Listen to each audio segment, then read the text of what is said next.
Creo que ayer entendíamos el problema de la norma, el problema de la redacción de la norma y por tanto la confusión que hay entre las formas alternas de solución de controversias o de conflictos y las formas alternas de terminación del proceso. Veamos lo que ocurre con el acuerdo reparatorio, porque, claro, en todo el conglomerado de artículos a partir del 183 hasta el 190, vamos a tener una serie de figuras procesales que exigen hacer la pregunta a mí o a quien quieran. ¿Qué diferencia hay entre una forma alterna y una forma, perdón, qué diferencia hay entre una forma alternativa de solución de conflicto y una forma alternativa de terminación del proceso? Pienso que lo decíamos ayer. El juez actuó y vinculó a proceso. Esa es la que diferencia. Y entonces ya no puede ni el Ministerio Público ni ninguna otra autoridad resolver el conflicto porque ya hay una vinculación a proceso. Y entonces tenemos que decirle al juez, juez, ¿usted admitiría una forma de reparación del daño? Sí. ¿Usted admitiría una conciliación o mediación? Sí. ¿Usted admitiría un acuerdo reparatorio? Sí.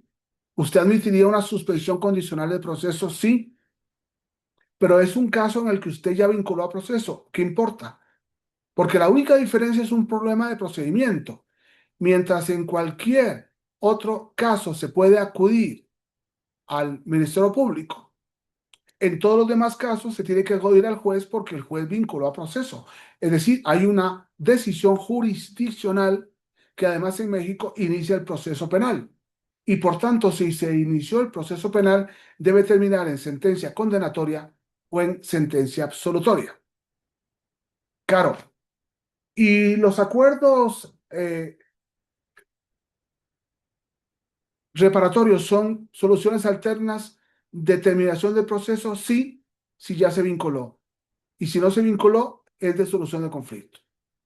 Y la suspensión condicional del proceso es una forma alterna de terminación o una forma alternativa de solución. El problema es que no puede haber suspensión de lo que no se ha iniciado. Si no se inició el proceso, entonces hace falta iniciar el proceso y el proceso en México se inicia a través de la imputación que lleva o no a la vinculación a proceso. Y puede haber un abreviado, no, porque el abreviado es una forma de determinación anticipada del proceso porque ya también hubo vinculación.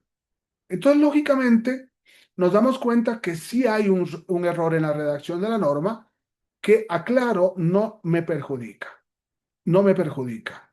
Y entonces la pregunta sería, ¿y cómo entonces leemos el 189, que es un artículo abierto a las soluciones de conflicto? Vámonos al artículo 189 que ustedes podrían acompañarme si tienen el código en la mano. Y quedémonos en el primer párrafo para no hacernos bolas. Desde su primera intervención, desde su primera intervención, y entonces hablamos de quién, del Ministerio Público o en su caso, el juez de control. Vean la confusión de los que redactaron el código. En su primera intervención del Ministerio Público. ¿Puede haber una primera intervención del Ministerio Público igual a una primera intervención del juez? No, porque si no hubo primera intervención del Ministerio Público, entonces no puede haber intervención del juez. Y si hubo intervención del juez es porque hubo intervención del Ministerio Público. Y por tanto, entonces la norma exige simplemente una interpretación. José Daniel, ¿es posible de una lectura del 183 al 190 entender perfectamente lo que usted está entendiendo? Perfectamente. Pero vea qué importante el 189. Desde su primera intervención, el Ministerio Público o en su caso el juez de control podrán invitar a los interesados a que suscriban un acuerdo reparatorio en los casos en que proceda de conformidad con lo dispuesto en el presente código, debiendo explicarles a las partes los efectos del acuerdo.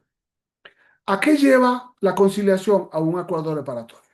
¿A qué lleva la mediación? A un acuerdo reparatorio. ¿A qué lleva el procedimiento abreviado? A un acuerdo reparatorio. ¿A qué lleva la suspensión condicional del proceso? A un acuerdo reparatorio. Y entonces el acuerdo reparatorio del 189, que debe ser impulsado por el Ministerio Público en sede ministerial o por el juez en sede jurisdiccional, ¿son lo mismo? No, pero al final tiene los mismos efectos procesales. Por eso me parece muy importante que cuando leamos el 189 entendamos lo siguiente.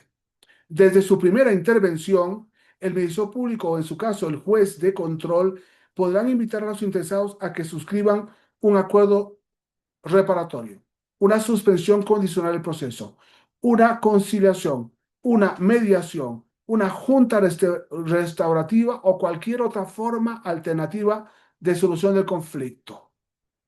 Con la diferencia que unos que han sido vinculados a proceso tiene que resolverlos el juez y si no ha habido vinculación al proceso lo puede resolver el fiscal del Ministerio Público. Y a partir de momento entendemos que todo es para todos y que solamente entonces el abreviado y la suspensión condicional siguen un procedimiento ante el juez porque ya hubo un procedimiento de vinculación a proceso porque ya se ha iniciado el proceso penal. Y entonces a partir de ese momento lo demás y los principios de mediación y conciliación y la reparación del daño y los acuerdos reparatorios no funcionan, todo funciona. Simplemente que por haberse adelantado el fiscal tendrá que resolverlo en abreviado o en suspensión condicional, es decir, resolverlo ante el juez, porque ya hubo una decisión del juez, porque el Ministerio Público no puede brincar por encima de lo que el juez ha resuelto. Muchas gracias. Entendamos esto para poder entender que el modelo mexicano, el modelo acusatorio, es un modelo de negociación. Muchas